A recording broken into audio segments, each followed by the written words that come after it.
I have someone else's sweat in my eye. A lot of other people sweat in your eye. I have someone's spit in my mouth. Oh. I have someone's fucking sweat down the side of my face. I just got a fucking shoe in the ear. Yeah. And I remember just thinking, this is the point where I'm a little too old for this shit. You had enough. Hey, everybody. Welcome to It's... Oh, I'm going to bring my microphone over a little more. Get that butter. Sounds better. Yes. Right kind of in front of the Les Paul. It's got to just be that's right a problem. in front. Just a little block out the Les Paul. Okay. Hey, everybody. Welcome to It's Just Bodybuilding, episode 158. Myself, Ron Partlow, and my producer and co-host, Scott McNally. Remember, like, share, subscribe, comment, and... I think there's something else. I don't know. That other guy usually does that part. Fuck. Ring the bell. That's it. Ring the bell. Ring the bell. Okay. So we don't know where Dusty is. I was talking to him on the phone, and then he started like making all these noises, and then the phone went dead. Yeah. But I'm sure he's fine. He always comes back. He'll be fine. He'll be good. He'll be fine. He always makes it back. I don't know where he is, but I mean, like, I'm not gonna ask any questions or look for him or worry because I know he always comes back. Yeah. You know? Like a cat or, like a dog that gets out sometimes. You see the odd story, like the odd story of like a guy who lost his dog and like 3 years later. Yeah. Someone calls him and goes, I think there's a dog that looks like your old dog at this pound. And it's just random. And he goes, it's like in another state, Yeah, it's like 2 states over. Like it's like crazy. Yeah. Dusty will show up somewhere. Yeah, I'm sure. Like, be in Vegas shooting in 2 weeks and he'll just like wander in. Hey, everybody. Yeah. Okay. Well, I'm sure he's fine. Yes. But we have plenty to talk about because you have a lot of YouTube questions. There's like 25. I just counted them. Literally like 25 questions from YouTube, which you guys are killing it because everybody who posts a question or just a comment in general, it all helps to boost the show up so other people can find it. So thank you guys. Absolutely. And, we give the YouTube comments a little preferential treatment. Yes. I did a great story box. Well, cool. My story box wasn't great. I mean, I do story boxes better than anyone. I did a question box on my story and it got a bunch of great responses. And, okay. I have something I wanted to bring up. Sometimes I put a question box up. Yeah. And I get a whole bunch of questions and they're like kind of boring. Okay. And then sometimes I put a question box up and they're like really great questions. Yeah. And I realized that how I word it like really affects it. And if I put like, come on guys, let's get some good ones. Yeah. Anything goes. I get way better questions than if I just go, hey, question time for the podcast. It's funny how that, and it could be from the same people. Yeah. You're prompting them is what you're prompting them. So I guess technically it was a really good story box that you did. There you go. See, I didn't even have to say it myself. I'm cracking the code, Scott. That's it. Like you guys are learning all sorts of stuff here, like how to Instagram and stuff like that.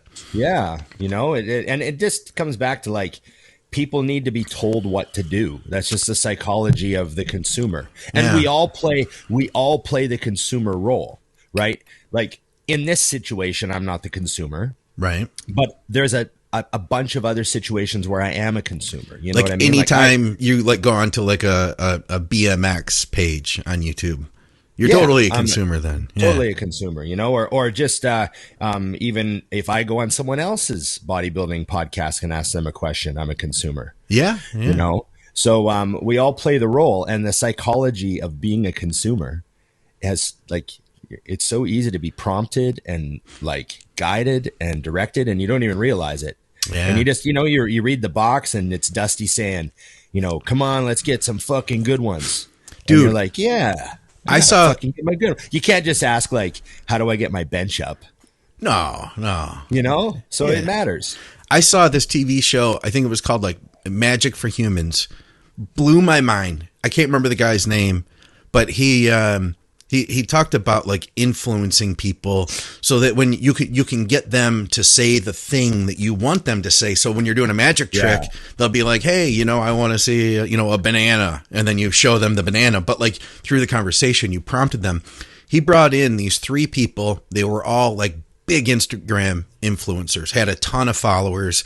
And he gave them all these props. And he's like, I want you guys to teach me how to make a good Instagram picture. And then he said, by the way, I wanted to show you my current Instagram pictures. And so we sat him down, he had this conversation with him, and he showed him about his like most recent 8 pictures on a screen. And then he turned them loose. Guess what? They all did the same freaking picture because he influenced them. He said stuff like he had used the word like feeling chilly. Like that was one of his quotes. And because of that, they all used the ice cube tray. Whatever it was, like he all had them do the exact same thing and they didn't know it. So they're like, all right, I want to see, we're going to unveil them all. And they all had the exact same picture. And cause the whole thing was like, I want to learn how to influence the way you guys influence. And then he actually influenced that. Dude, it was so creepy. Oh, wow. Yeah. It's amazing. It's amazing. There's all these little like, cheat codes for sales and psychology and like I just remember basic bullshit like back when I was bartending. I remember the older bartenders, and these aren't like new school guys. These are like guys that are like in their at the time I'm in my very early 20s, and these guys are in their 30s and 40s, and they're like real old. They're like real old, like broken backs and still working. And even those guys would be like, every time someone orders a drink, you always have like a yes motion, and you ask them if they want to upgrade to a double and premium. You want a Grey Goose, and if you get a double, you save $1. And it's always yes, and you want to say you want to save $1, right? Yeah, like, you prompt that sort them. of stuff. Yeah, and I was a good bartender, so like I think a lot of that stuff was effective over the years, Yeah. And it's just funny how like even the old school guys knew that. There was no like, they weren't doing all this modern research and stuff. This was like 100 years ago. It was like before YouTube was even a thing. Yeah. We couldn't but it was just kind of cool. And like car sales guys are all about body language and where to stand and like how to like what to say to them and the mood to get them in while they're looking at cars. It's and positive stuff. Like if they got their kids with them, you're like, oh, your kids are great, aren't they? Yeah. Like, you know what I mean? Like, I feel like people are nowadays, they're more on to that. You know what I mean? Like you go to the car place and you're like, I'm waiting for it. You know what I mean? For sure. Yeah. That's what makes it more challenging. So the people now have to be like so subtle at it. Yeah. That it gets past your, your bullshit detector. They have to be like more genuine. There's whole, I'll call it cults, like whole cults around like picking up chicks. That? Like this is what you do when you see the girl, you do this, and all that, and they have their plans. I remember there was a book. I'm not going to try to butcher the title, but there was a book that went really like exploded like about 15 years ago. Yeah. And it kind of made the news because it was like going around. It was kind of like, remember when The Secret came out? Yes. Anyways, there was a book for picking up chicks. I can't remember the title. I think I know what you're talking about. Someone out there might remember what I'm talking about, but it was like a book that sort of made the news. Yeah. And I remember my buddy read it, and he told me one of the things in it. He's like, and he was pretty good with women, and he told me one of the things in it. He's like, holy fuck, I always do that. That's why I've been so good. And he was a natural. He was a natural. And what it was, let's say there's a girl you like and she's standing with 4 people. Yeah. You go over and you talk to the group, but you almost ignore her. I've heard this one. Yeah. And you like give attention to like her friends. Yeah. You almost ignore her. And just like all this stuff that was like kind of like brutal. Yeah. But it was in the book as like, this stuff fucking works because it makes her think, why is he not paying attention to me, or my friend's prettier than me? And it was all about like, the way it was written was all about like Like, it was ruthless. Yeah. It was like, now her self-esteem is one number lower. So now there's more. Now you're statistically more likely to get in there with her. You know what I mean? Yeah. And the more daddy just issues, the better it works. Yeah. And then it would be all about that. And then there was like strategic moment when you would like acknowledge her. Oh, yeah. And then it's like the reward.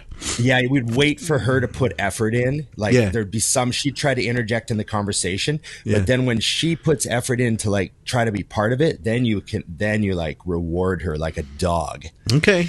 And it was just, the way it was written was just so ruthless. I hope the guys are taking notes out there right now at home. Yeah. I know it's funny. What else did I have to say? I can't remember. There's so much going on, Scott. I'm bummed Dusty's not with us. I'm bummed Dusty's not with us too. We got to quickly talk about the Tampa Pro. Yeah. There was What'd you think? I didn't even know that Kamal was going to be there. Yeah, so I heard he was doing the Open, and I was like, oh, yeah, that's funny. I asked Aceto, I messaged him as soon as Kamal walked on stage. I said, what does he weigh? And he said he was 218. Okay. I wondered that. I've got the pictures here too, if you want to pull any of them up. What'd you think of Akim? Obviously, for anybody who's watching that didn't know, Akim won. I mean, Akim was fucking massive, and he was in good enough condition, I guess. Yeah. I mean, the back double bicep was Kamal all day long. Yeah. I'll throw that one up while you're talking. Just because Kamal's back double was so crazy. But, like, I mean, Akim looks great there. Like, I don't know. I guess in person, a lot of people were saying Akim wasn't hard enough or lean enough. Yeah. I don't know. Let me grab this one. I sometimes think that I've had a few people, like, you read the odd critical complaint of yourself, and I've read some comments where people are like, Ron's too nice. He doesn't fucking, why doesn't he rip these guys more? You guys have to understand, guys, Ron's Canadian, first of all, so there is that. Well, secondly, it's just that I've been to so many shows that I know that being there live in the front row with the judges is different than all the stuff you're presented on Instagram. And it is. I don't really trust any images. Like, what's been filtered, what hasn't been filtered. Did they enhance it? Did they fix it or make it better? Like, and even the videos you see, like, you go, well, you just got to be there. Like quite often from row 20 at the Arnold Classic, everybody looks like they're in the same condition. Right. Everyone just looks fucking great. They all look great. And then you walk on stage and you're standing with guys and you're like, oh, that guy's like harder than that guy. And that guy's, it's just different. So here's a shot here's the Akim back shot. He had hit this one. They got a picture of him here. And I mean, that's not the hardest. Well, let's put it this way. That's not the hardest Akim we've ever seen, but it's hard for him to get there. That said, man, like, and obviously I wasn't there either. Let me see if I can find the comparison pictures, because when you see the comparisons, there is a factor of just sheer size too. So I don't want to, I know Aceto was pretty upset about it. I heard he was really upset. I talked to him a bit. Okay. But I heard he was really upset on their podcast and went off on how Kamal should have won. And, I understand his argument, because I guess somebody said, it got out. I don't want to butcher the story, but I guess one of the judges said, when we stood them all together, we realized that he's just too small. And that's kind of what I was wondering. I mean, here's a side shot. And so then Aceto's argument is, well, if that actually matters, then why is Hadi in the top 3? Why did Shaun Clarida win an open show? How did Clarida beat Regan? Like, take Clarida and Regan, and then take Kamal and Akim, and they kind of came out opposite. I don't know, but that was Chris's argument, I guess. But I don't really. I wasn't there. Judges did what they did. And I'm not gonna take sides here, because like you said, I'm not there either. But looking at this picture, I can say, size wise, I don't know, man. There is just some things Kamal's not going to be able to do. Just the sheer volume of size he's taking up. I don't know. I'm a huge fan of his, though, personally. So I'm kind of biased, And you go old school judging like I would, is you got 7 poses. Yeah. and a most muscular. So you got 8 poses. So, you know, who wins the most poses? And maybe, you know, front double, Akim, front lat spread. I don't know.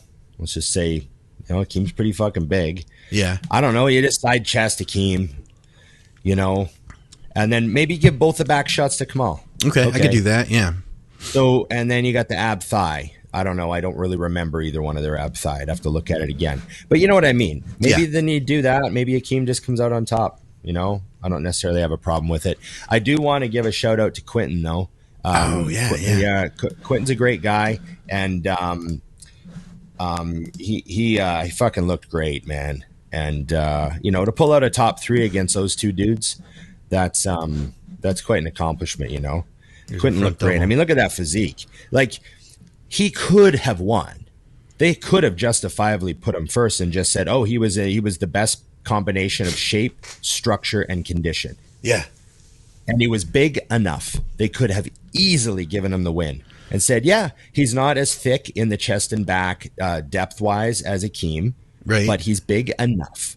His legs aren't a problem. His arms aren't any kind of problem. His structure, shape, everything about him is like Olympia level." He looks fantastic. He just needs, you know, I guess in the judge's eyes, he needs a bit more size from the back and a bit more thickness. But he ticked so many other boxes, they could have given him the win anyways. Yeah.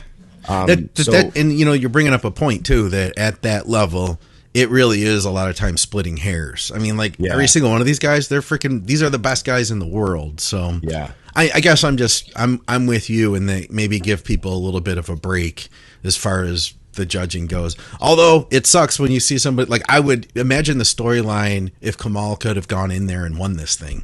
Like, that would have been huge news across everything. Yeah. Yeah. I know. Hey, what's the deal on Clarida? Is he he's waiting to hear if he's allowed to do both the open and 212, right? Yeah, I'm not sure what the deal is. He put a post up today that said, "Listen, unless you hear it from me, it's fake news. Okay. I will announce soon. I'm waiting to hear back." Okay. That would be incredible, wouldn't it? Yeah. You know, but it would be great for him to do it because it would be first person to ever do it, you know, and super hardcore. Yeah. And also, like, I don't know. I think bodybuilders have they have a reputation for doing it, but I think a lot of them, they're just too, you know, they'd be like, I don't know how to put it. Like, I think some of them could be doing more with their careers. Huh. Okay. And that would be a maximizing thing to do. Both. Yeah. Yeah, it would. Like fucking everything. Like, that's like hey, I'm here to make a name. I'm here to make noise. I'm here to make as much money as I possibly can while I'm in this game.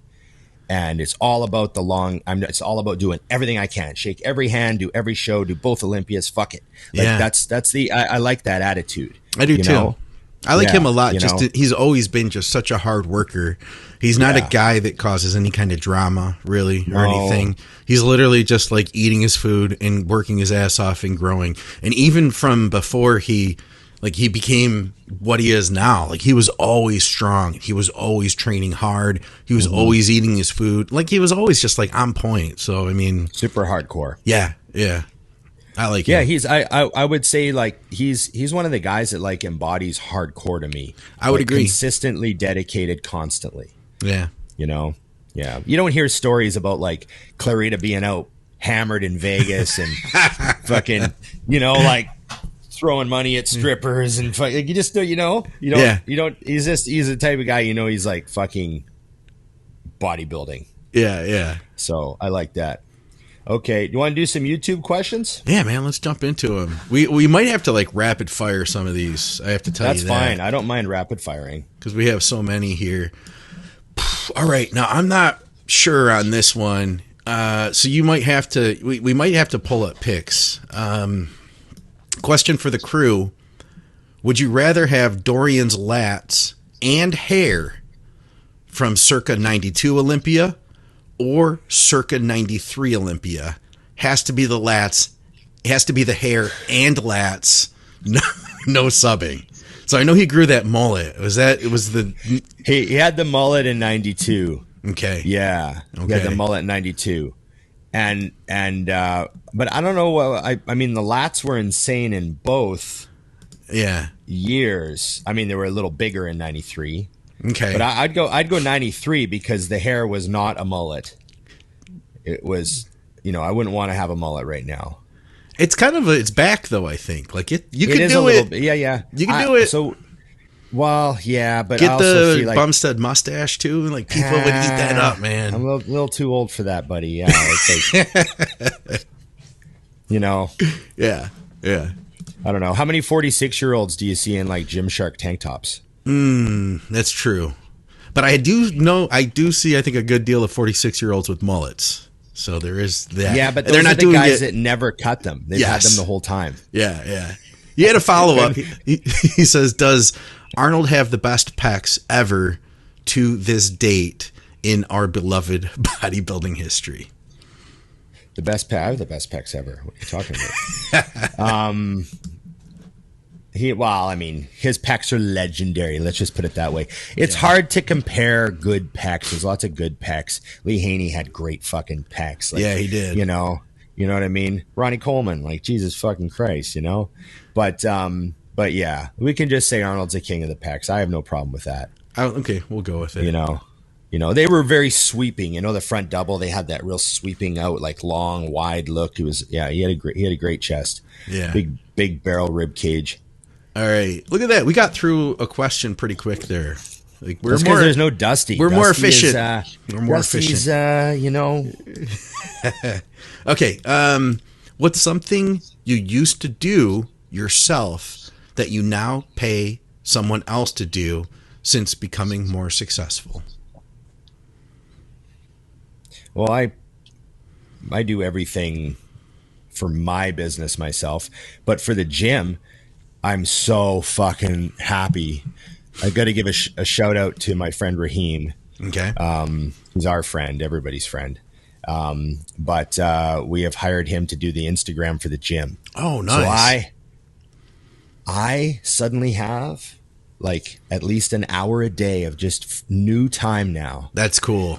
Because I was mainly running it. Like the other guys would, chip in and help, but I was mainly running it. And I was just frantically trying to repost stories as fast as possible twice a day. Yeah. Just to not miss any.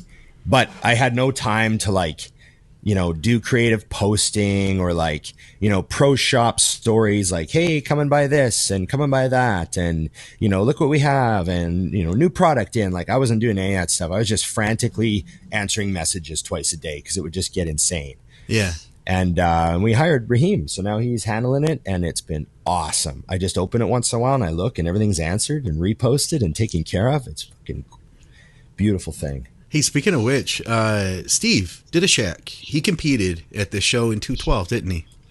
Yeah. We still got to talk about 212 division because that was fucking crazy. I didn't catch much of that, but I saw his name in the list and I was like, all right, man. He pulled out pulled out a top 10 for being a guy who wasn't even a pro not too long ago. That's pretty cool. 6 months ago. So so it kind of sucked because after the show they told him he was 7th. Oh, no kidding. What? Yeah, like because he called me and he's like, yeah, I just talked to Tyler Mannion. I was 7th, and I was like, oh yeah. Huh. And then it came out at 8. So I don't know what happened, but anyways, we were a little disappointed with the call out. Okay. Because he looked really good. He looked really fucking good. And so, we're a little bit sucked. And then the thing that kind of sucked was, when they did a 6-man first call out. Okay. And then they put them away and they did the second call out, which was another 6 guys. Yeah, there's Ditto. See, he's nice and shredded. He's full and hard. Tiny waist too. Yeah. You got another one? Yeah. Another picture? Yeah, throw a couple up. What would be a good shot for me to pull up here? I'm on the NPC. How about this? Back double's good. How about this? All right, yeah, I got a side good. chest here. Let me grab this side chest because I'm seeing his leg looks really solid from the side there. He's got some wheels on him, man. Yeah, he's got a great physique, man. He was nice and ripped and full. Yeah. So yeah, good package. We were really happy with the look. He's better than he was when he turned pro, and he was about like almost 10 pounds heavier. Okay. And here's a back shot. You know, he was pretty tight, man. Had the glutes and everything. So he's going to Dallas. Yeah, see, he's fucking, you know, he looks good. Glutes are ripped, hams are ripped, you know. What's going to what's going to be the plan for Dallas from here? We'll just try to get, you know, at what everyone wants, fuller and harder. Yeah. You know, just turn the dials, you know, a little bit. Try to, you know, can he look a little grainier? Can he get a little more busting out in the pecs and that sort of thing? You just got to push it a little bit. Yeah. So yeah, that's the plan. But yeah, we're hoping for a first call out. And then when they pull out the 3rd to 6th, yeah, and they do another look at them, they could have added people because they only had 4 guys in that lineup, and they could have added and like mixed it up. You know, who knows? The guys in 7th and 8th might have been able to mix it up with 6th and 5th, and you know, that's always fun. But they didn't do that, so that was a bit of a bummer. But the feedback was crazy, and the judges told him like, we really want to see you again, and he's like, oh, I'll be in Dallas. So that's cool. It's looking good. And I want to give a shout out to another Canadian, Cody Drobot, who landed in 4th. Oh, no and kidding. I got to give a shout out to Cody because he's a great guy and a friend of mine for many years. He's one of those younger bodybuilders from the city that I'm from. Okay. And I watched him come up like the regional level and the provincial level and the national level, and get his pro card, and then make his pro debut and land in 4th spot.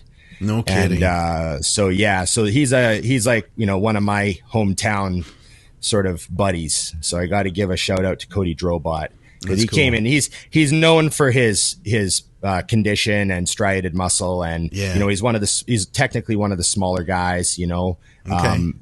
But the package he brings is just refined. He works with Neil Hill. They're a great team. Okay. And so you got another shot of him. He's got some crazy. He's got a really cool.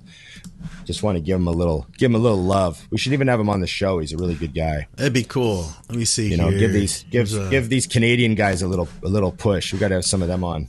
All right. Yeah. Here's a great shot here. Yeah, he looked really good. Yeah, you know what I mean? Like, he's got a great shape. He's only going to get bigger. He turned pro at like 196. No kidding. And I think he's 205 there. I don't know. Okay. But yeah. Yeah, he looks really solid. I might have his weight wrong. I don't know his weights. Okay. But yeah, anyways, shout out to him. Good buddy of mine. All right. Yeah, no, I just remembered Steve was there. Okay, here's another one. This is just a comment, but I wanted to throw it up because he says, how is there only 18K subs? This has become my favorite bodybuilding channel, and I am subscribed to a lot of others, too. I just wanted to say shout out to everybody, because as he mentioned, 18K, we hit 18K this week. Yeah, that's cool. Yeah. I'm happy to see it growing, you know? Me too. It's cool. My Instagram finally went up. What do you mean? So I was at 44.6. Okay.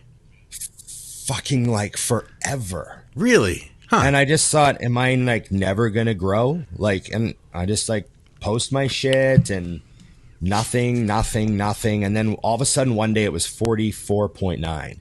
Huh. And I was like, oh my God, it moved. And it was there for months. Weird.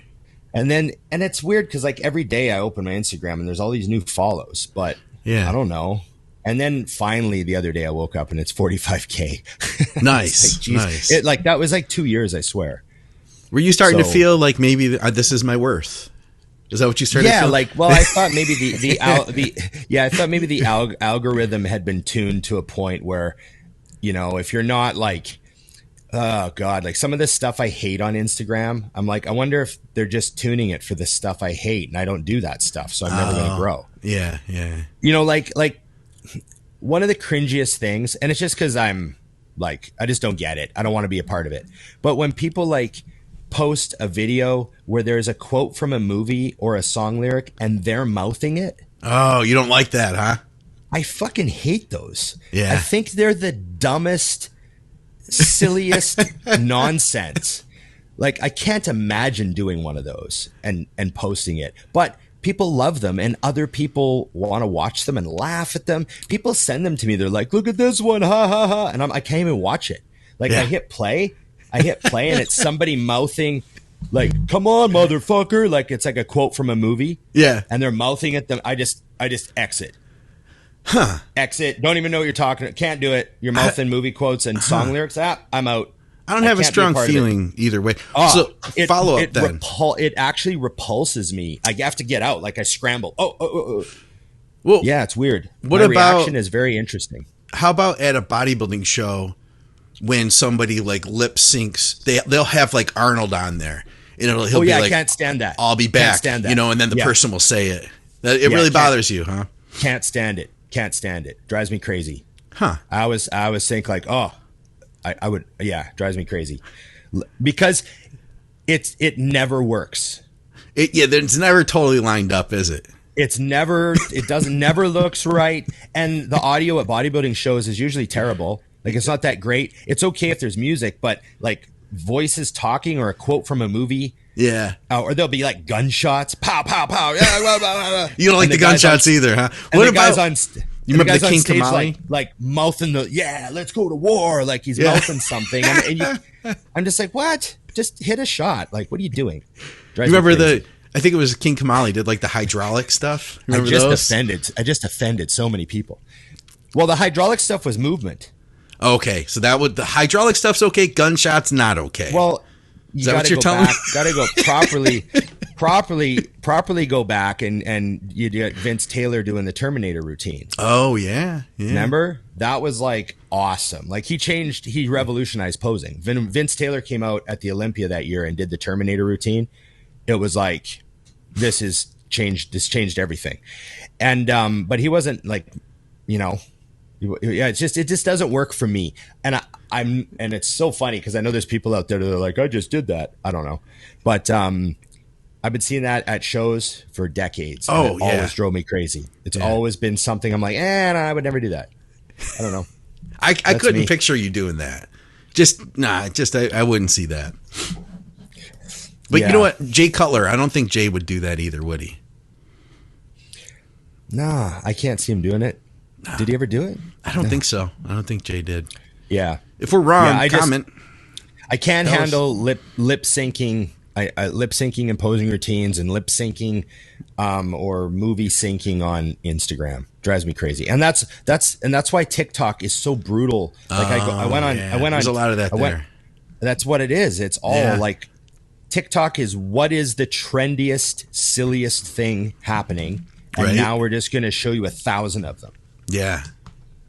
That's why I hate that. It's so invasive and just like grating. What if you realized you're like, okay, I'm at 45, but if I were to do some lip syncing, I could get to 60 by, September. Then I just got a bunch of people that like lip syncing following me for no reason. Yeah, that's true. I don't care. All right. I got a training one here. Do they buy Mutant product and use my code BigRon20? If they're doing the lip syncing thing, I'm going to guess probably not, I don't know. All right. Question for the next show. The hamstring drop, which shows when you're in your side chest. What exercises would you recommend to get that drop? I already have RDL, lying and seated hamstrings, curls as main compounds for leg days, and those are high rep sets. Will it be just a matter of time for them to grow? This is my first proper off season. Oh, I didn't get the rest. And he says food intake is high. So this is and no offense at all, but this is rookie stuff. And I want to try to help everybody here. There is no exercise for hamstring drop. Just density, like there is, right? There's no exercise for hamstring drop. There's no exercise for bicep peak. There's no exercise like that. It's just get the muscle bigger. That's all.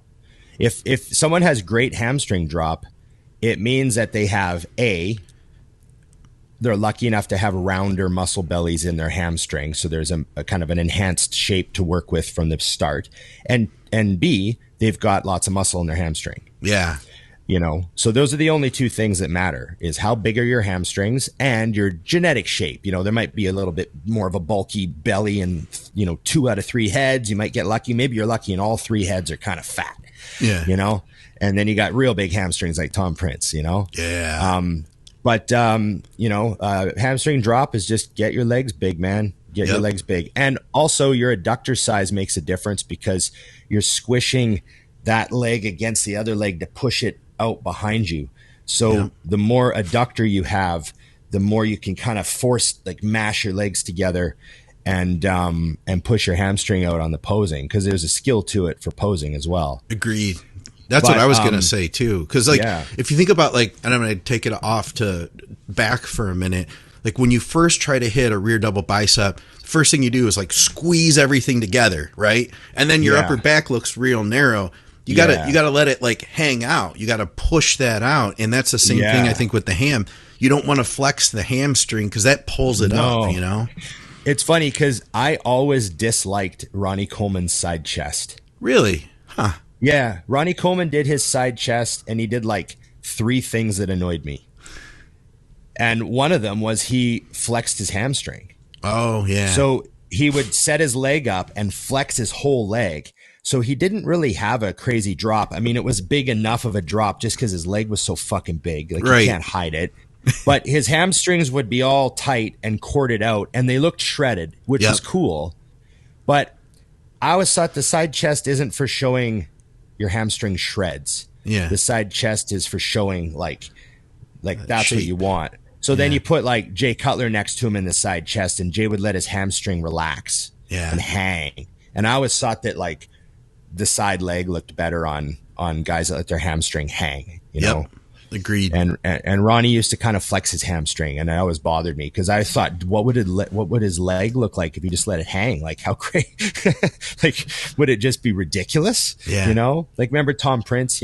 Yeah. And so I always really modeled myself after, like, I always found that to be like a real focus point with posing. Like, I would really force that. Like, I did everything I could to push as much adductor back and crank that over. And I was always told I had a great side leg when I competed. Like, I had good drop on my hamstring, but I didn't have especially huge legs. I think I just knew how to pose them.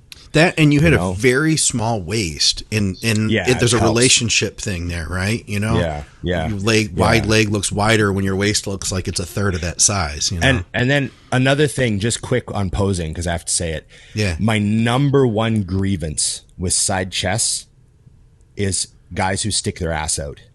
Huh. Okay. I fucking hate that. Yeah. It drives me crazy. Like, you're literally ruining the pose when you stick your ass out like that. And they think it makes their glute more striated. It's like, I don't give a shit. It looks terrible. Your body looks all wonky. Sat on it. You know what I mean? Pull your hip underneath you and sit on top of it.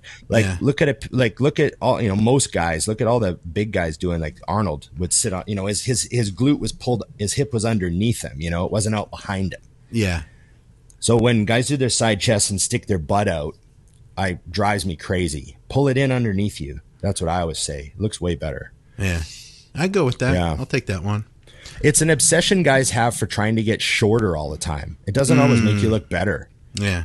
There's some poses where it's great to be huge. Side chest is one of them. I don't think everyone needs to squat way down on their side chest. People are way too obsessed with that. I think it depends. I think it depends on the person, I guess, Yeah, for sure. Yeah. Some guys, like, if they stand up a little bit, their legs still just as big. And they look like, now they're like, because some guys have those frames where you're like, fuck, use that frame, dude. You don't need to be 5'6". You're fucking awesome at 5'10". Just dominate everybody, I will say this, if I were to, and I've seen this on other people, if I were to squat too far down, then it starts taking away from the hamstring. I think it's like the whole leg gets pulled more. Yeah. All right. Let me see what else we got here. Well, the more you squat down, the longer your hamstring gets. Yeah. All right. Question for the next episode.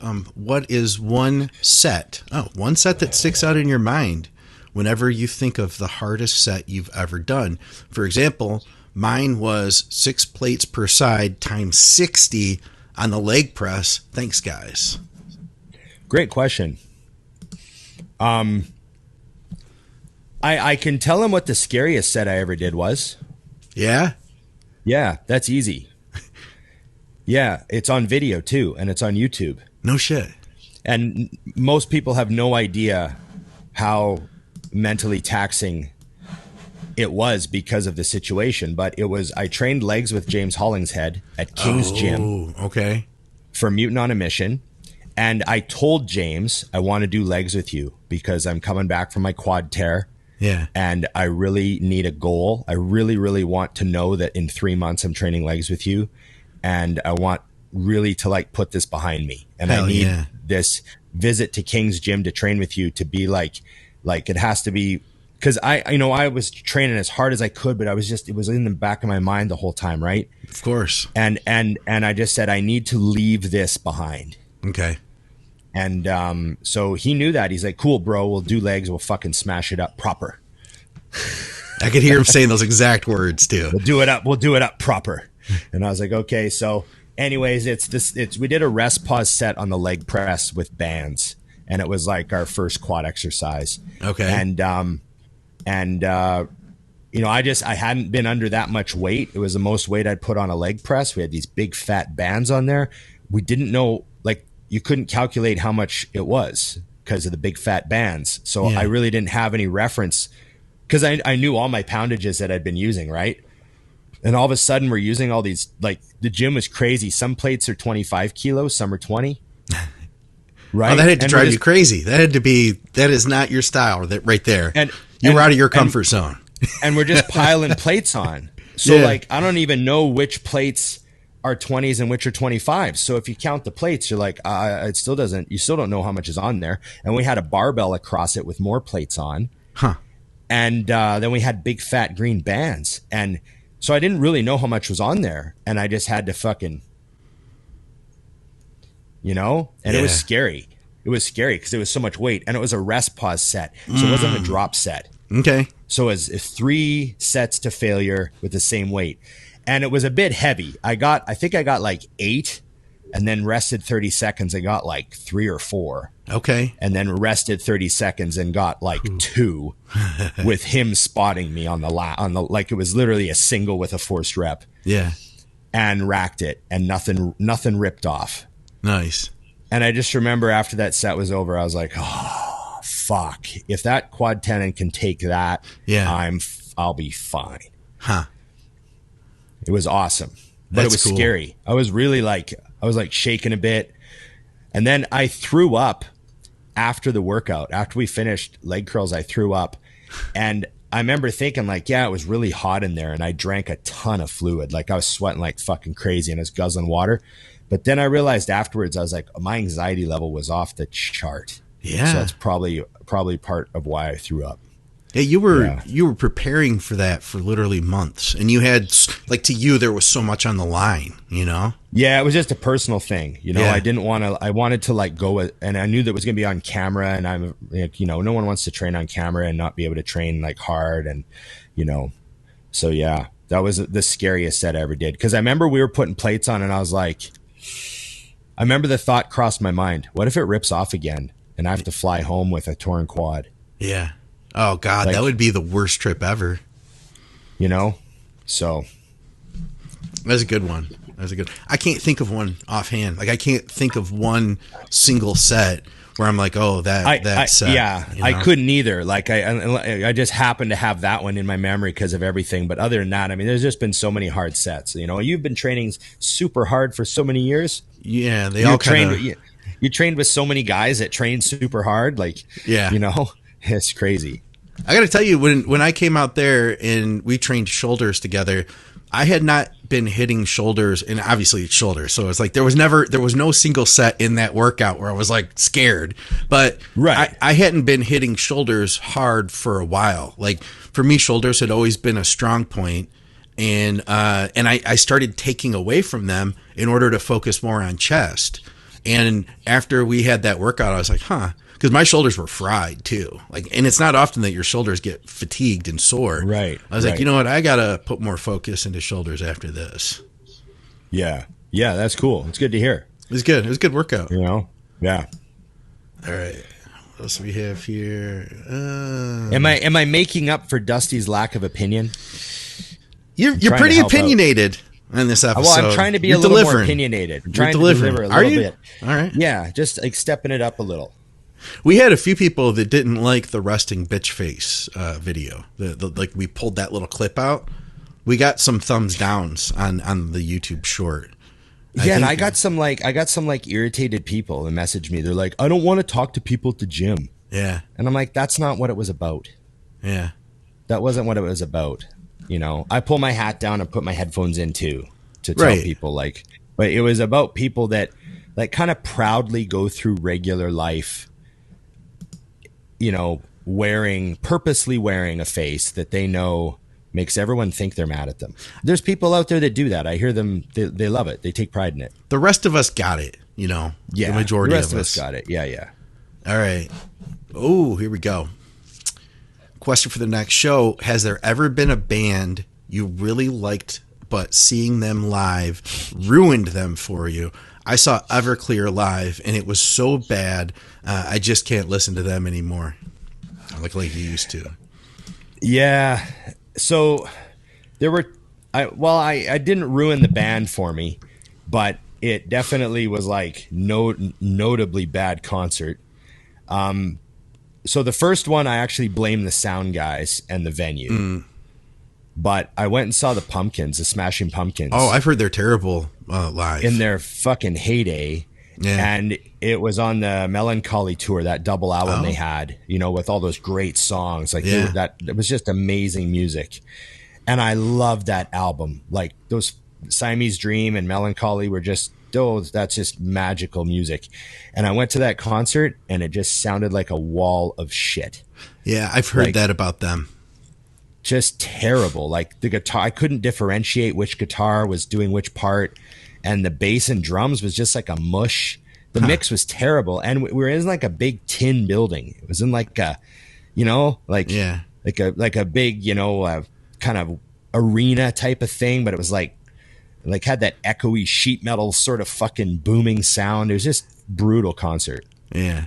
And then because of that, I never went to see them again. Like I had chances to see the Pumpkins again. And I'm like, just listen to the albums. Yeah.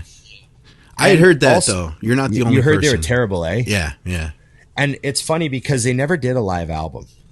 No, they didn't, did they?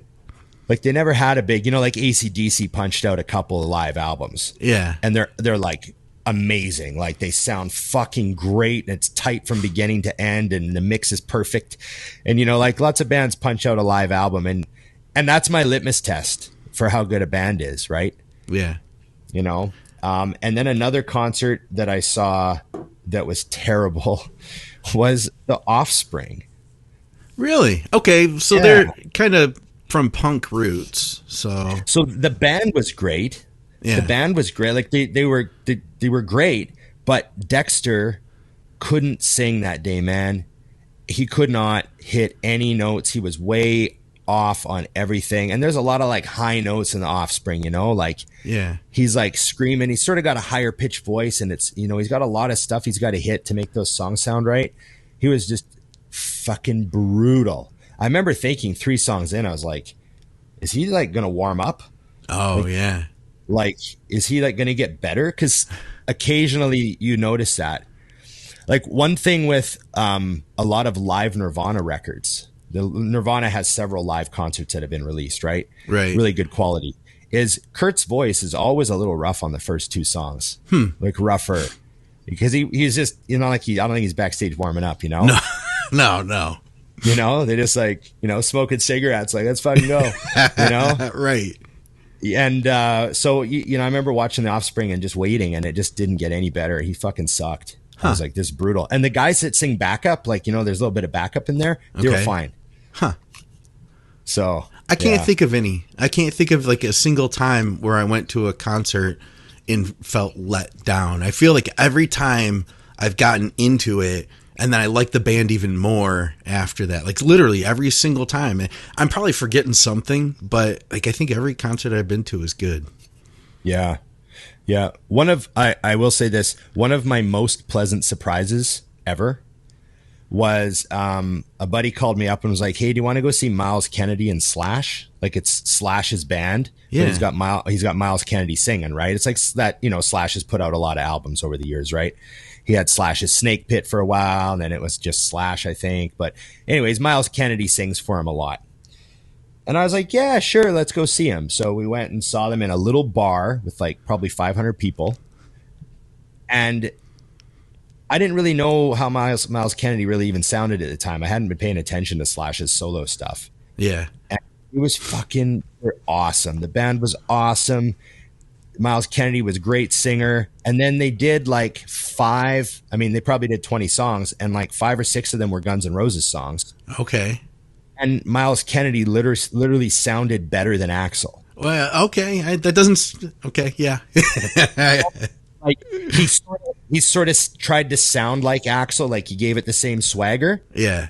I was like, this is awesome. He's fucking better. Because I remember the live Guns N' Roses stuff was a little rough because Axl was a fucking disaster. And I was like, this is great. I'm 20 feet from Slash. He's like standing right in front of me, and Miles sounds awesome, and they sound great. That's cool. Just loved it, you know? Yeah. So yeah, good time.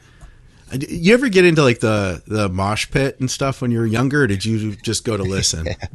Yeah, I remember my last pit, and I decided this is the last pit. Okay. And I went to see the Foo Fighters. Oh, okay. And it would have been like 05 because it was the In Your Honor double album.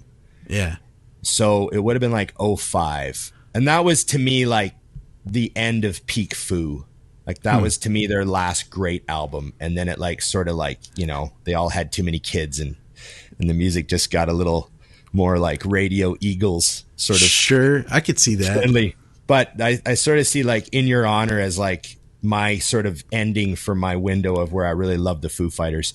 And I went and saw them live, and we went right in the pit, right to the front, 3 people in front of me, and then Dave Grohl standing right there. And I remember thinking for like the first 5-6 songs, this is fucking awesome. This is fucking awesome. And then by like song 10, I was like, I am soaked with other people's sweat. Yes. I have someone else's sweat in my eye. A lot of other people's sweat in your eye. I have someone's spit in my mouth. Oh. I have someone's fucking sweat down the side of my face. I just got a fucking shoe in the ear. Yeah. And I remember just thinking, this is the point where I'm a little too old for this shit. You had enough. This is enough. You know? Like, I mean, I guess I would have been 30 that year. Okay. It's like it's sort of good funny. age to hang it up, you know? Good age to be like, you know what? We're done doing this. You know who never has hung it up? You know Dave Kalick. Dave Kalick, good friend of mine. He's never given it up. In fact, he went on this like he's like his like kind of midlife crisis Slayer tour, where he followed Slayer around for like their entire last tour, and he was in the pit for literally. I think in fact he said like if they played 2 nights, he would go in the pit one night, and he'd have a ticket for his wife to sit in the back, you know, like in the chairs, and then the next night he would go and sit in the seats with her. That's incredible. Now, because a lot of those guys, if you start following a band, they really notice, and you like get to talk to them and stuff. Oh, so yeah. And plus like, Dave's like a bodybuilder still. So he's a big dude. He's in the pit. So like he's got all sorts of pictures and stuff hanging out with them. Yeah. That's awesome. I know the bands are great with those people that travel around. They're usually really great with those guys. Yeah. You know what I mean? Yeah. And the key is if you do that, if you're going to follow a band, talk to the road crew. Try to talk to, because if they're the same roadies, right? Right. So try to talk to the road crew, and that's a really good way to get like let them know like, hey man, this is my 4th show. Like in 4 nights, I'm following you guys around, and they'll tell the band. Yeah. All right. Let's see what else we got here. Question for the next episode. Oh, what style of t-shirts do you guys buy? What I mean is almost every t-shirt I buy holds its shape until about 3 washes in, where I will put it on and it'll look like I am wearing a bell. The bottom bell's out. Drives me insane. I fucking hate that. It's the worst.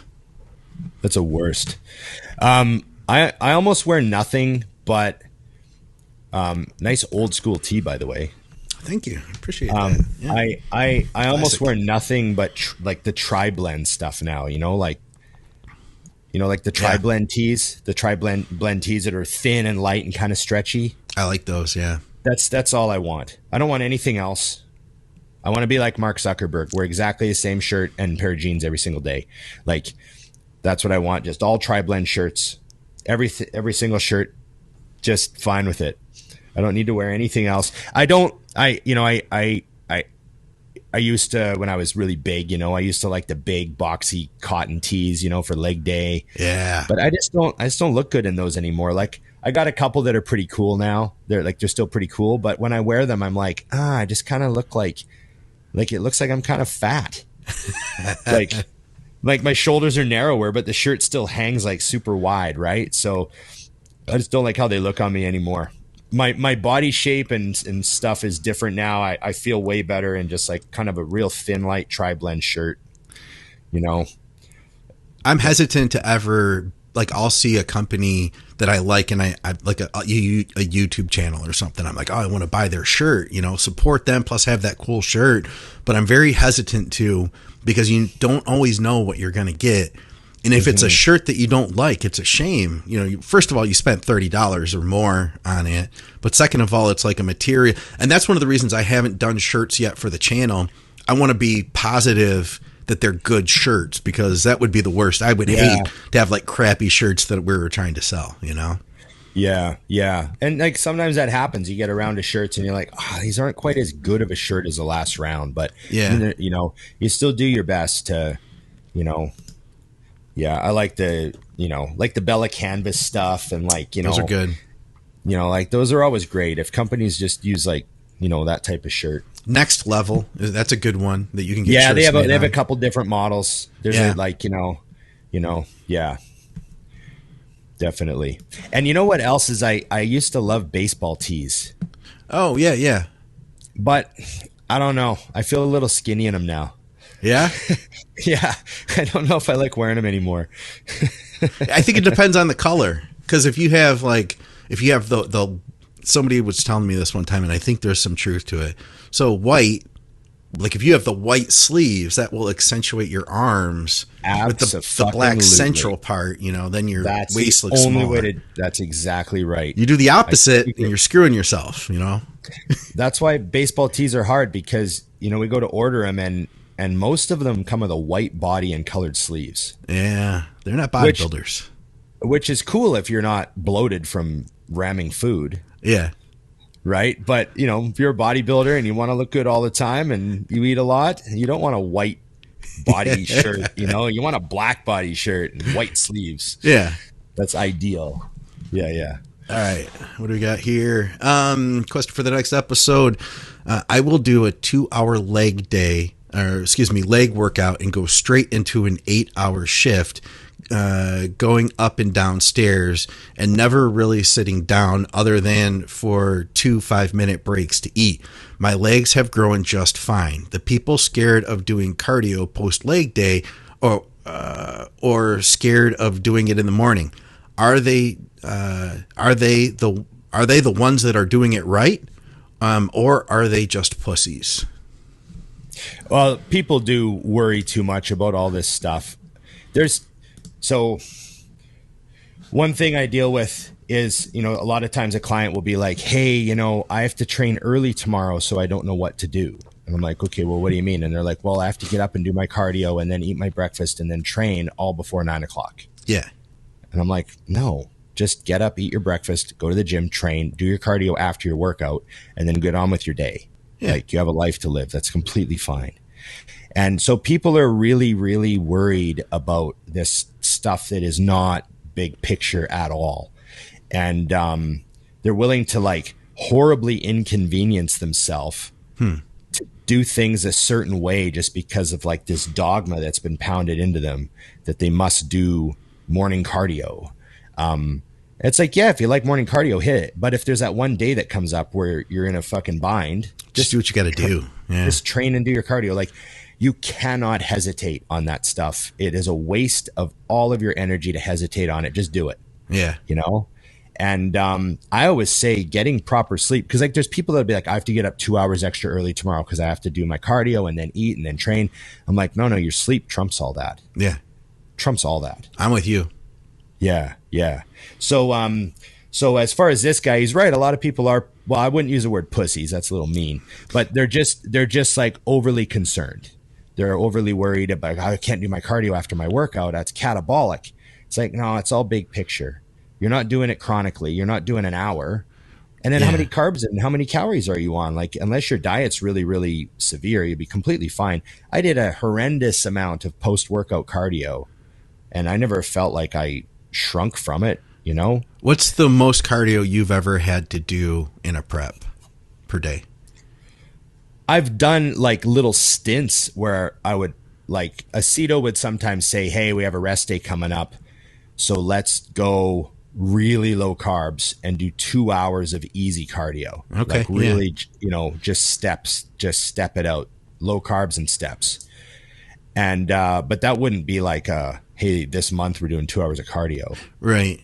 You know, the most cardio I ever consistently did was with Chad Nichols. He had me doing 45 twice a day for like a little while, but it was short. It was short. And I usually didn't go over an hour unless I was kind of like the end, maybe an hour and then like an easy 20-minute walk later in the day or something. Yeah. You know, like walk the dog for 20 minutes longer than normal, you know?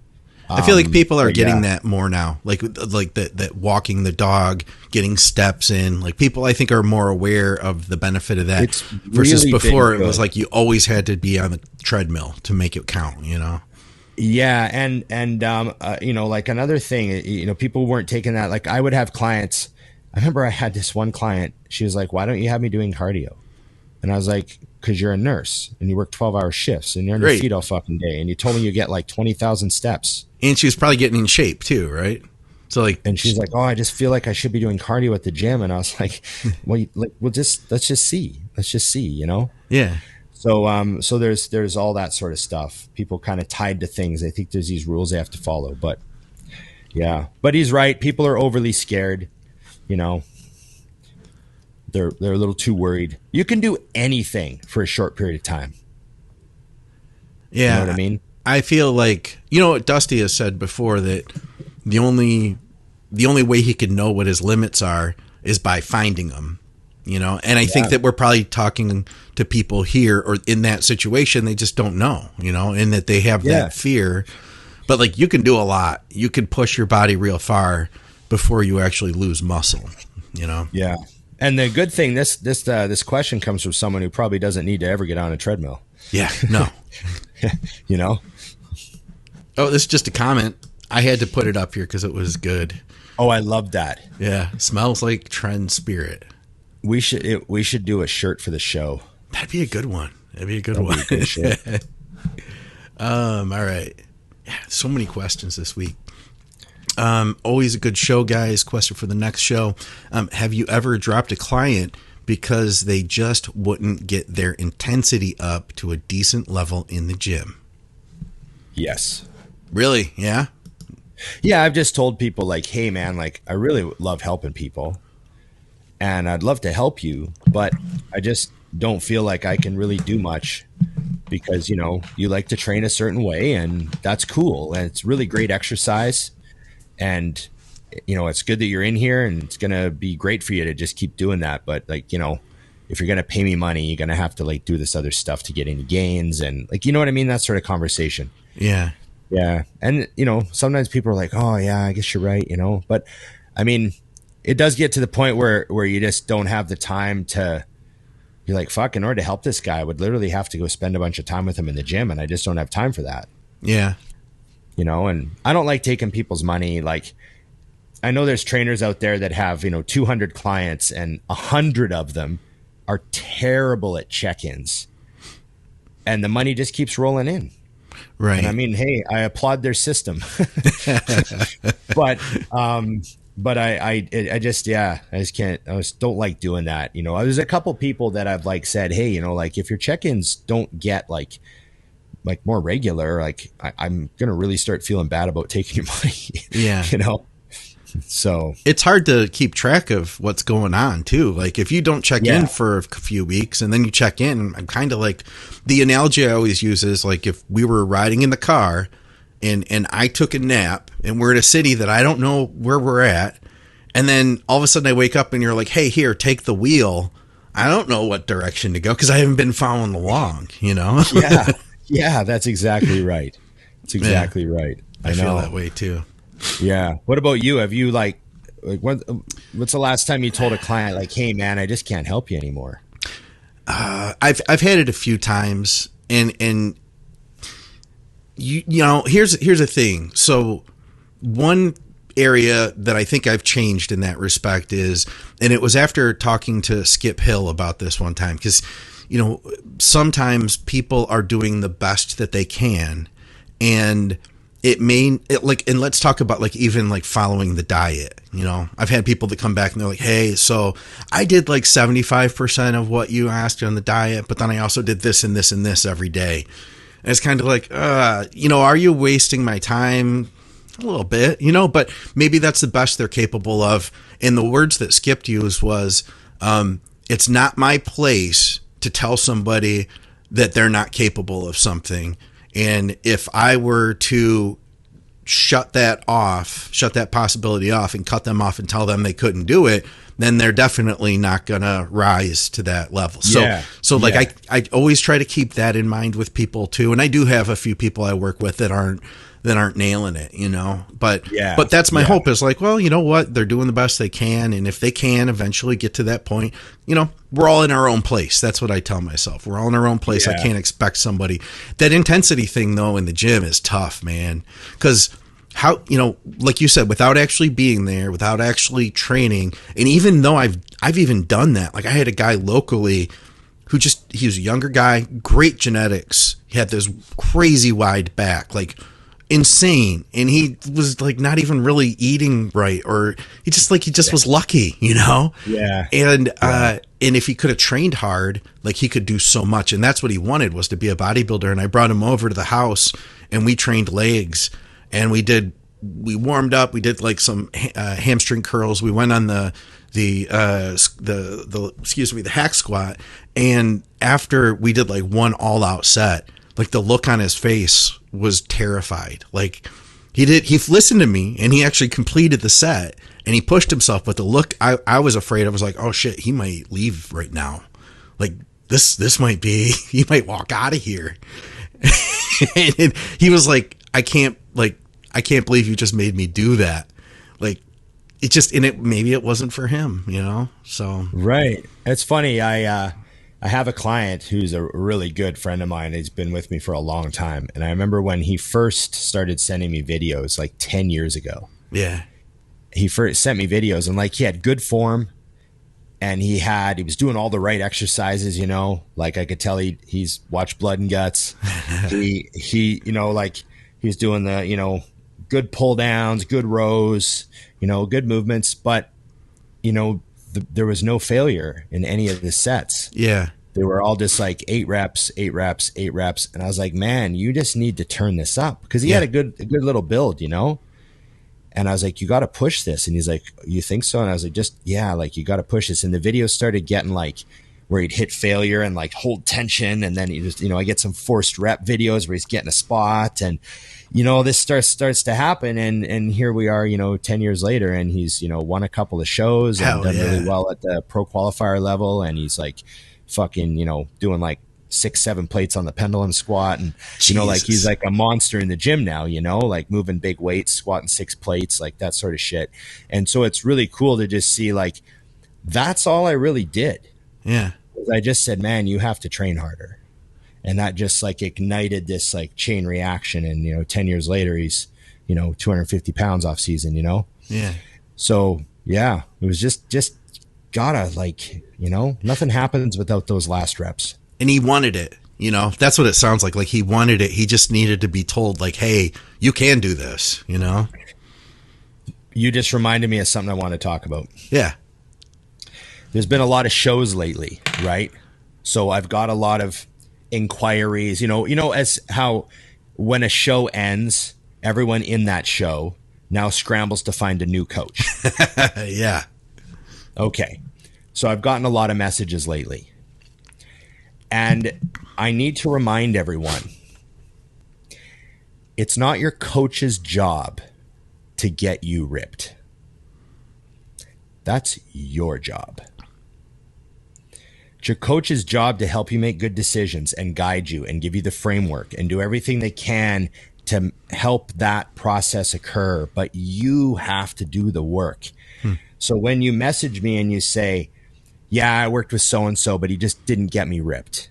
And I'm like, that's funny. He had 4 other people in the show that had striated glutes. So, and he had a girl win the bikini and he had, blah, blah, blah, blah, blah. So your coach can only do so much. There are times when, your coach was terrible. I've heard some crazy stories about some big name coaches, like outright neglect. Yeah. You know what I mean? Like morning of the show, no response, nothing back, no menu for the day of the show, no water management, like no talk about anything, just like they forgot about them. I've heard stories about some of the big name coaches doing that to people. Okay. So there's some grievous coaching going on out there. Yeah. And then there's a lot of like scam artists who have no business helping someone get ready for a show. For sure. But there's a lot of really well-intentioned coaches out there that love bodybuilding, and a lot of their clients look great. And you didn't look great working with them. And it doesn't mean that that you need a new coach. Maybe you need to just communicate better with that coach. Yeah. Maybe there's some stuff you weren't, on the same page about. Maybe you need to train harder. Maybe you need to not skip cardio and not tell him. And maybe you need, like, there's all these factors. Like, I don't know. Like you say that coach didn't get you ripped, but like, did you put everything you had into it every day, the whole prep too? So I don't know.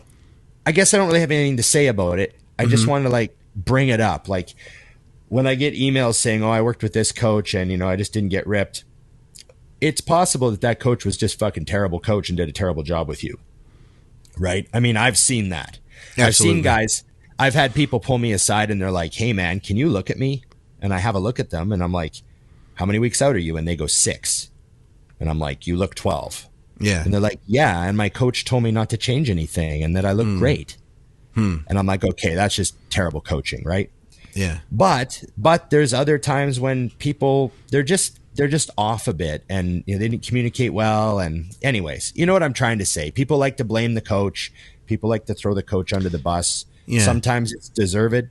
Sometimes it's very deserved.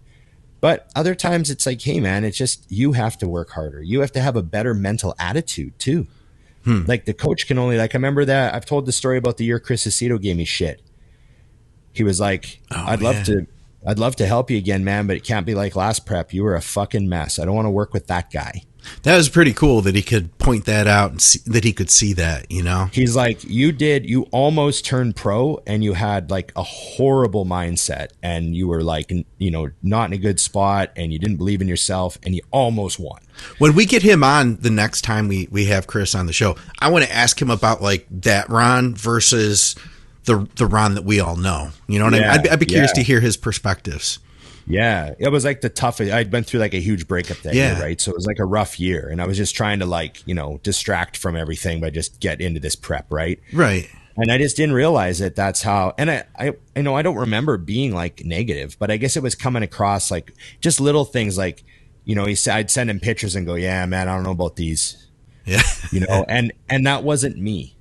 Yeah. Right. Normally I'm like, here's your pics, buddy. Let's fucking go. Like, here's a pics. What do you want me to do? Like, I guess my tone was just, the whole tone of the whole prep was just like negative and kind of worried. And, and you couldn't see it at the time, I couldn't see it at the time, So yeah, like your attitude is everything, man. Like, all the stuff going on in your brain with your own brain chemistry and all that shit, your coach can't fix or correct that stuff.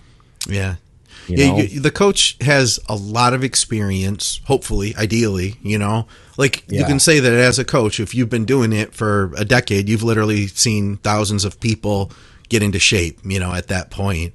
And that means that, you've got experience and you can see the things that generally you can see how to get the results you want, but it doesn't always mean like you were saying, if somebody's a little bit off, part of it might be do it again with them because they're going to learn too, I've seen that where, especially like you do one show and you get feedback that could be all it takes then to make some tweaks and then do it again at that next show. And guess what? If the season doesn't work out and you weren't happy with those calls, then maybe it's time after that, I remember working with one guy and we did the first show and he was flat, like surprised, just flat. I was like, fuck, I was just shocked and I was really pissed off that he was flat. Yeah. I was just really pissed off, but he still got like second, I think. So he qualified for the next show, which was like a couple weeks later. And then went into that show. He won the overall. Okay. At the higher level. Yeah. Right. So he went from second in his class, like 3 weeks later was overall winner and beat the guy that beat him because he wasn't at his best. The other guy was. Yeah. And then I was like, and I remember he was upset. He's like, man. And I'm like, you were just flat, man. Like, and I said, it's going to happen to everybody eventually, and came at the next show and fucking nice and full and shredded and won the overall. That's redemption. So that's nice. I remember driving home from that show. I was like, fuck. Yeah. So yeah, you're going to run into snags and there's lots of factors, man. Part of those factors too are, maybe he got 4 other people into really good shape, but didn't get you into good shape. Part of it is like our own limitations as human beings and what we're capable of. I feel like years ago, I used to be more critical. If I saw somebody on stage that wasn't absolutely peeled, I'd think to myself, even, I probably wouldn't say it to anybody, but I'd think to myself, oh, I could have done a better job than that.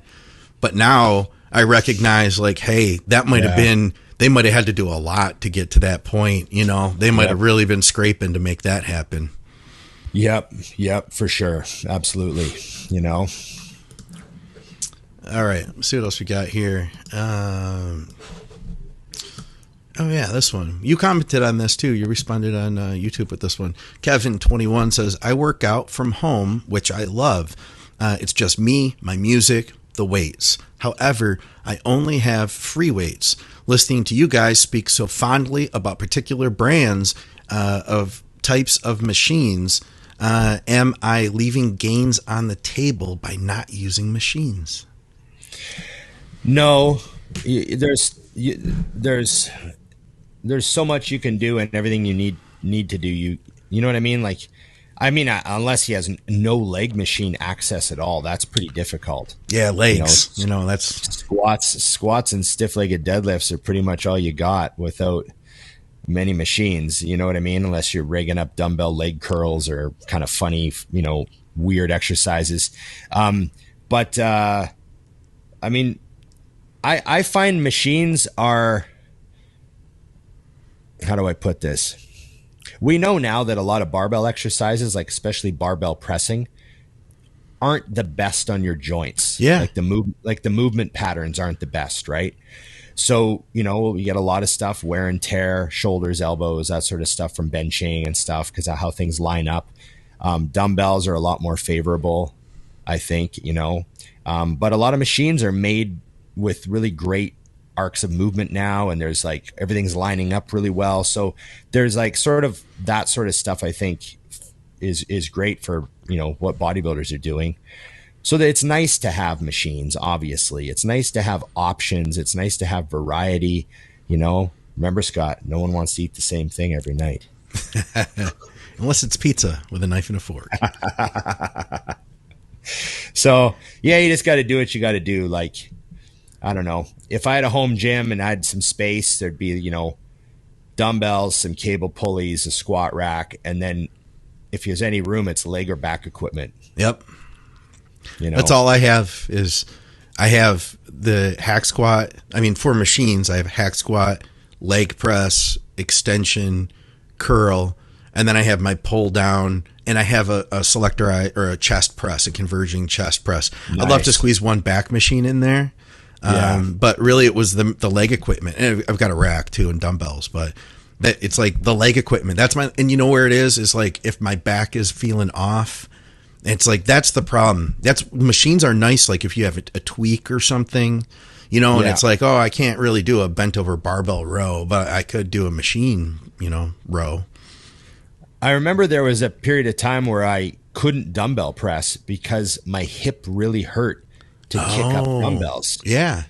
And it didn't even bother me on leg day. It was this weird thing where it like fucking hurt to kick up dumbbells. Like I felt like there was something wrong with my hip. Yeah. And so I just said, fuck, I just won't do dumbbell press for a while. And then I remember when I went back to them, I was so weak at them. I lost like 20 pounds of dumbbell, you know? Yeah. You know, when you don't do dumbbell press for a while and then you just pick up heavy dumbbells. Yes. Like, holy fuck. Like you used to just grab 120s and throw them up on my lap one at a time like nothing. And then you don't touch them for a while and you get them off the rack and you're like, whoa, whoa, whoa. I'm getting back into dumbbell again. I'm getting stronger again. And I got up to the 105s this week for like some solid reps too. I got like 7 reps and they were all strong. But yeah, man, picking up a dumbbell is like one of the most incredible feats you can do, like outside of training. You know, when you got like a 120 in your hand and then you got to pick up another one and walk, you know, it's a lot. Yeah. We get our man exercise. Yeah. All right. We got a bunch more here still. I'm actually the opposite of the limb dominant guy. I'm pretty torso dominant. Chest should dominant chest. Should back grow easily, but arms and legs grow slower. They still grow, but definitely not at the same rate. Any tips? So he's got a strong back and chest. There's nothing to complain about there, if you ask me. Yeah. I'll take that.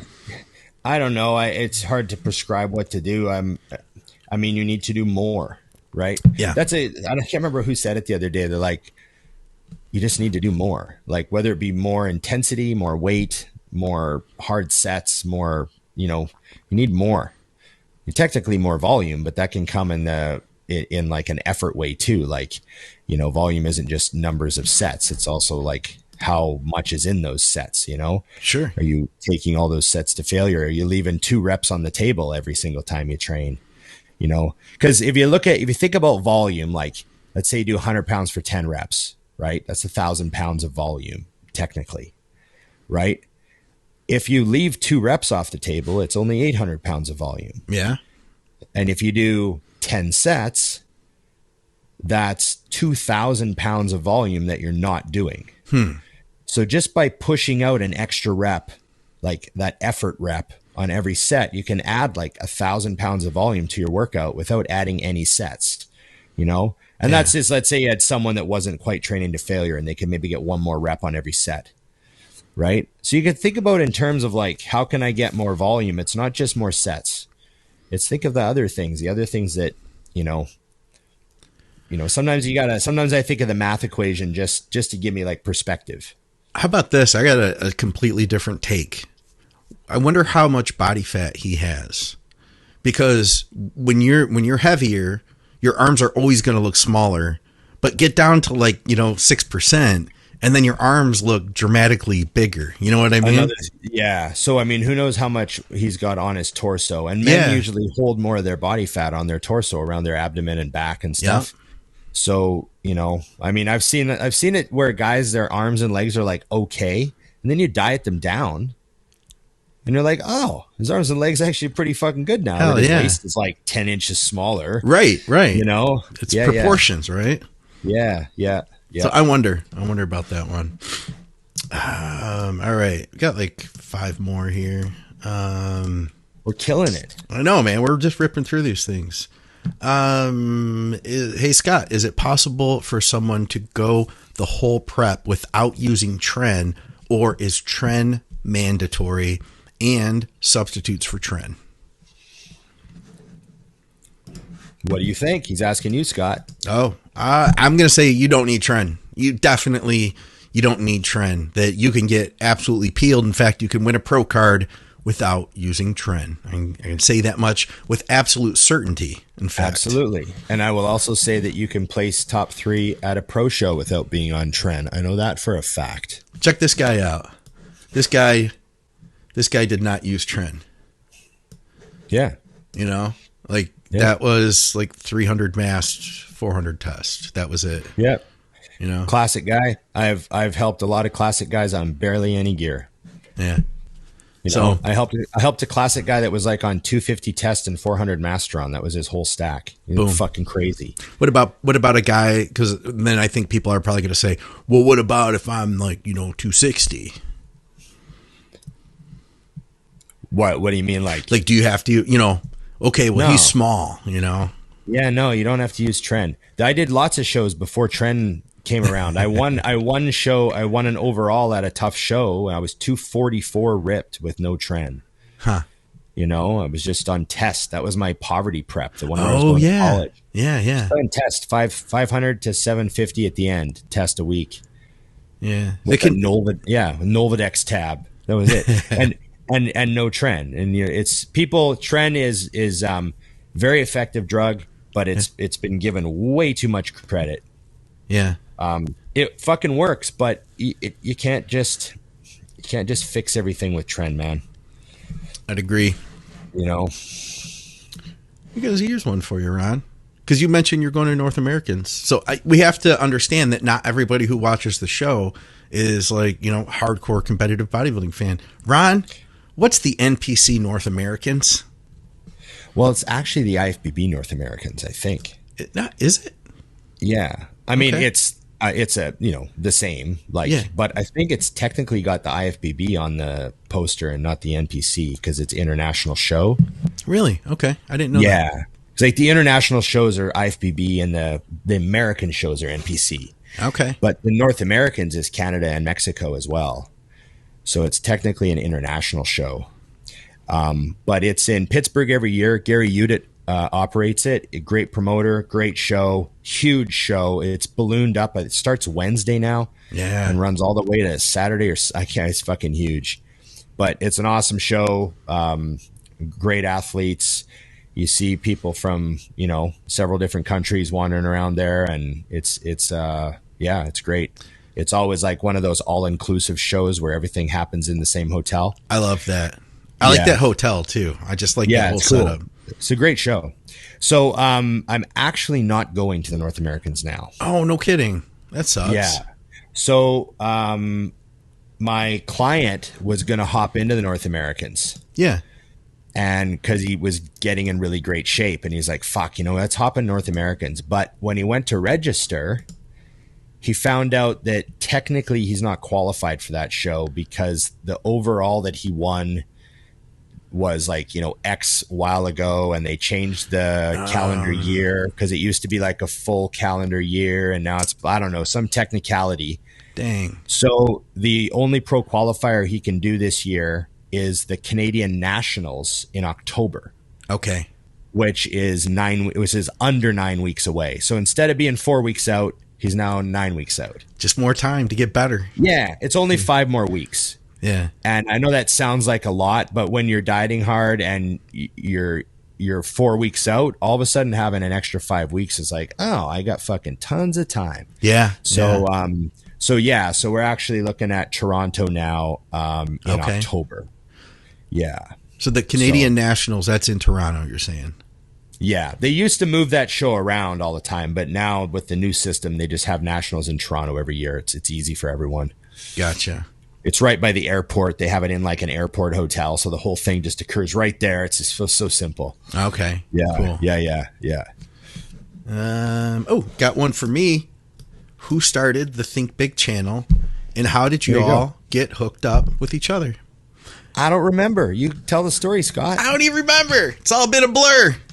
We did a podcast before this. It was called Advices Radio. And this is back in the day before they had video podcasts. They used to have this thing. It was called Just Audio. Yeah, it was just audio. They had them on your iPhone or your whatever. But so that started in like 2016, and I did a show before that. But Advices Radio was what it was, Ron, is that I was a coach and I listened like a local coach. I just helped a lot of guys that were all competitors here in Detroit, and I got a lot of men's physique guys at the time.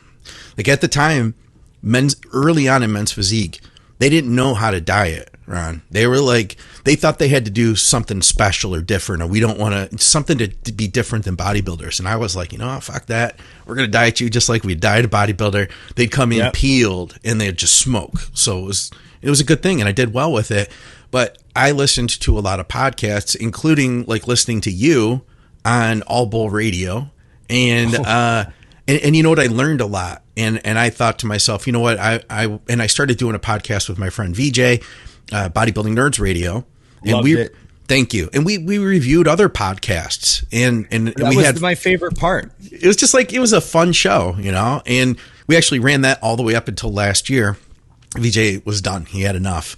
But I couldn't do interviews. I wanted to do interviews and talk to people and educate myself and kind of put out the type of education that I enjoyed. So I started Advices Radio, and you know, over time it evolved and grew. And then I wanted to go to YouTube, but the term Advices Radio, some of you guys probably don't even know what the word advices means, like Ron does, you know, but it wasn't like as catchy. We needed something that was going to be like, it was going to stick. When you saw it, you knew exactly what we're talking about. Think big bodybuilding media, you know? So I changed the name, which it was a scary thing to do because we had a big following at Advices on the audio channel. And it was very humbling to then, dude, I did an interview with Brandon Curry. Like, it was like a week out from the Olympia where he was poised to win after he won the Arnold. And I posted that, went to the Olympia, and that show got like 200 views. Swear to God. Like literally 200 views on YouTube. So it was a process of rebuilding, and now we're doing all right. I'm happy with 18K. Like, you know, we don't have like a huge channel, but I think the people we have are people that really like, these are the people that really love bodybuilding, you know? Well, the funny thing is our numbers don't map onto my reality. What do you mean? Like, everywhere I go, people mention the show. That's so cool, man. So I feel like we have millions of viewers. You know what I mean? Yeah. Like, I was in the grocery store the other day. Okay. And this guy goes, "Hey, you're Ron, right?" And I go, "Yeah." And I thought he was going to mention the fucking gym. Yeah, that of course. I own in the neighborhood. Right. And he goes, "Oh, I listen to your podcast." Hell yeah. That's cool. And I was like, "Oh, really?" And he goes, "Yeah, I have to come and check out your gym." He goes, I actually trained at this still fitness center over here. I'm going to come check you out. So like just funny stuff like that, you know? And, do you remember I told the story about the listener that was walking across the parking lot? And female listener? Yeah, female listener. And she goes, "I'm listening to you right now." I was at the Van Pro and she was volunteering backstage. Oh, no kidding. She comes up. She's like, "Hey, I'm the girl that was on the headset in the Home Depot parking lot." You know, it's like when we're at the Mutant booth. Yeah. And then guys come up and they're like, "I listen to the show." You know, like, it's just cool that we see that all the time, you know? Yeah. And, you know, I wish I could have gotten to the Arnold to hang out with you guys and see that for myself. Next Arnold, I will be there. There's no question. I know. It was a lot of fun, man. The Arnold was good. All right. We got like a couple more here. Let's power through these. Oh, and I liked this one from a coaching perspective. He says, do modern phones like the iPhone make it difficult to assess a physique in terms of check-ins since they automatically alter the image to make them look better? Details tend to be lost, washed, smoothed out. Have you seen that? They have like the phone has a filter on it basically now. I didn't know that. Yeah. Yeah, every time you take a picture, I think you can undo it. Like there's a button that you can use to not filter it, but there's like a filter to just smooth everything out, make you look prettier every time you take a picture. And that's going to translate too to when somebody shoots a picture for check-ins. I mean, you just do what you can. I mean, I'd rather the pictures aren't perfect. Yeah. I'd rather you get someone looking great in okay lighting. Yeah. You know, like I want the lighting to be good enough that I know what we're doing. But I don't want the lighting to like make you look crazy better than you do, you know? Like that's the worst.